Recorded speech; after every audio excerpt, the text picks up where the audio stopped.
On a commencé par faire du Mac, puisque notre premier produit, Aquafadas, est né sur un produit qui s'appelait iDive, qui était un logiciel d'édition, enfin, catalogage, voilà, catalogage de vidéos. Et puis ensuite, on a rajouté des briques dans différentes directions.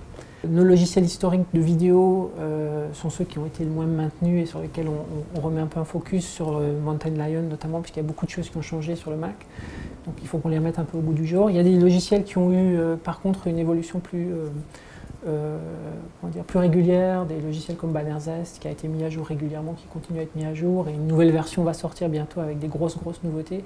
Motion Composer, qui est notre dernier produit, lui, effectivement, évolue régulièrement. Entre les deux logiciels, entre Bannerzest et Motion Composer, comment les distinguer? Puisque les deux visent à produire de l'animation. Ah, mais c'est pas du tout la même chose en fait. Bannerzest, l'idée c'était de répliquer un peu ce qui avait fait le succès de Pulp Motion avant, qui était de dire j'ai pas beaucoup de temps, je veux fabriquer une animation qui soit jolie, j'ai mes médias, mais par contre je veux les scénariser. Et donc on s'appuie en fait sur des gabarits qui sont préconçus, qui ont été développés par nous, qui vont mettre en musique en fait ces médias. Donc on va avoir par exemple, l'exemple le plus simple c'est par exemple un cover flow. Dans Bannerzest, il y a un cover flow, je glisse 5 images, ça me fabrique un cover flow. Alors que Motion Composer, c'est complètement différent, c'est la page blanche. Je peux faire ce que je veux. C'est assez naturel puisqu'on a commencé à faire des bannières avec Bannerzest. Très vite, on a été confronté à des clients qui nous ont dit « ouais, mais moi, je vends des produits, donc j'ai besoin de faire apparaître un titre, ensuite je veux que mon produit arrive, et puis avec une petite bannière qui fait ça. » Je dis « mais non, on n'a pas de thème pour faire ça. » Donc il fallait commencer from scratch, quoi, à partir de la page blanche, je vais faire une bannière qui fait ça. Par contre, on donne tous les outils pour que ça aille très vite et qu'on ne soit pas perdu dans des problématiques de flash ou de code HTML ou même de timeline. On a supprimé cette notion de timeline. On produit une animation qui se joue exactement de la même manière en Flash et en HTML5. Donc on voulait un outil d'animation simple, animation d'image, animation de texte, donc avec des effets prédéfinis de texte pour pouvoir faire des bannières, typiquement des bannières de pub, etc., dans lesquelles le texte apparaît avec plein d'effets. Et on voulait que ce soit simple d'utilisation, donc on a décidé en parti pris de ne pas avoir de concept de timeline. C'est-à-dire on voulait simplement, on met des objets à un certain endroit, on les déplace dans un keyframe suivant et les animations se font automatiquement. Mais Motion Composer était initialement un produit qui était basé sur Flash aussi? Au départ, ça devait même être un produit qui fabriquait du Flash uniquement. Et en cours de développement, il y a eu cet événement qui est que le non-support de Flash par iOS. Et du coup, il y a eu quand même beaucoup de questions qui se sont posées. Ça allait assez vite. Je suis sûr que vous avez suivi les choses de près. En quelques mois, on est passé de Flash est un good citizen à Flash est un truc à bannir. Et donc, on a très vite, on a d'ailleurs retardé le lancement du logiciel rien que pour ajouter HTML5. On a passé 6 mois de plus de développement pour pouvoir gérer le HTML. Un utilisateur maintenant va pouvoir dire je veux plutôt lancer le HTML5 ou alors le Flash, alors que dans les versions précédentes, on lance d'abord le Flash, sauf si on ne peut pas, et à ce moment-là, on lance le HTML5. Donc là, ce qu'on voit en ce moment à l'écran, c'est la version HTML5 de l'animation. Donc on voit qu'on peut avoir des éléments interactifs, des boutons, on peut créer des mini-sites web avec l'outil. Donc en fait, c'est une scène assez simple. C'est une scène qui tourne en boucle pour un bouquin. Donc au départ, il y a une espèce d'animation de mouvement de caméra. Puis après, on voit le personnage qui lance le ballon en boucle. J'avais découpé le bras du personnage puisqu'il y a le bras qui bouge, le ballon et puis le décor. Au départ, on a ce qu'on appelle un état initial, c'est-à-dire le départ de l'animation. Et on va placer nos éléments. Donc ici, à partir de ce moment-là, je déplace mon ballon. Je déplace également le bras pour avoir ce mouvement de lancer. Sur le deuxième étage, j'ai spécifié une durée de 3 secondes. Et enfin, pour que ça boucle, je vais repositionner mon bras comme il était sur l'état numéro 2. Donc on a une boucle, donc c'est assez simple à utiliser en fait, grâce aux différents états. On peut jouer sur des transitions, sur des effets, etc. Très simplement, quoi. On peut gérer la vitesse, puisque bon, là, on a vu des déplacements qui peuvent être linéaires, mais on va pouvoir dire ça ralentit, ça accélère. On peut faire des rebonds, évidemment.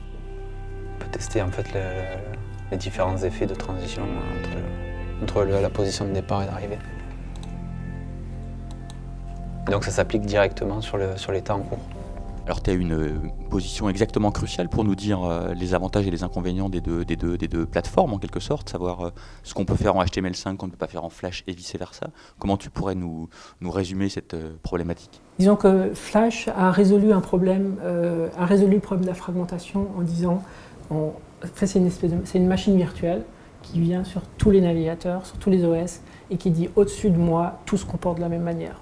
Donc ça c'est quand même très agréable parce qu'on sait que le même code Flash va s'exécuter exactement de la même manière sur tous les navigateurs. Donc ça c'est assez confortable en tant que développeur.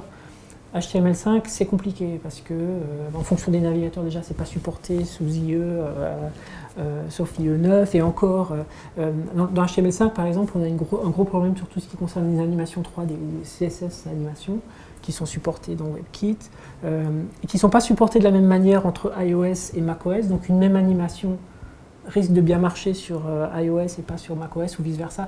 Donc même dans le monde Apple, il y a des problèmes. Des problématiques très voisines du HTML. Voilà, et en plus, à chaque mise à jour de l'OS, de Safari, on se retrouve avec des régressions. Enfin, c'est assez compliqué en fait je pense que c'est un problème de maturité des plateformes. Encore un secteur en chantier.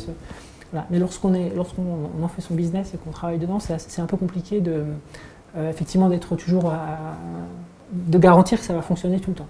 On a fait une notion aussi d'apparition et de disparition d'objets. Donc là, par un simple glisser-déposer, je vais importer mon objet.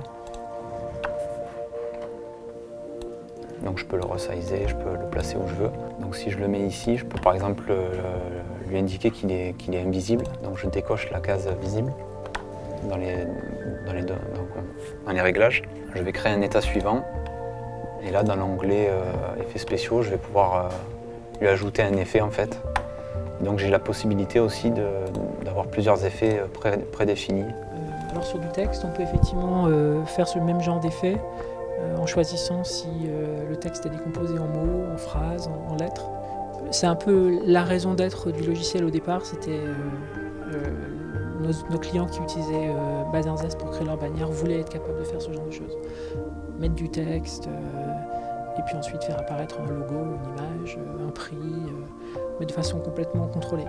On a eu des retours d'utilisateurs qui étaient très positifs, puisque bon, c'est une application qui est quand même très simple de prise en main et d'emploi, et qui fait une chose qui est unique, qui est de générer à la fois du Flash et du HTML. Dans cette période de transition, c'est important.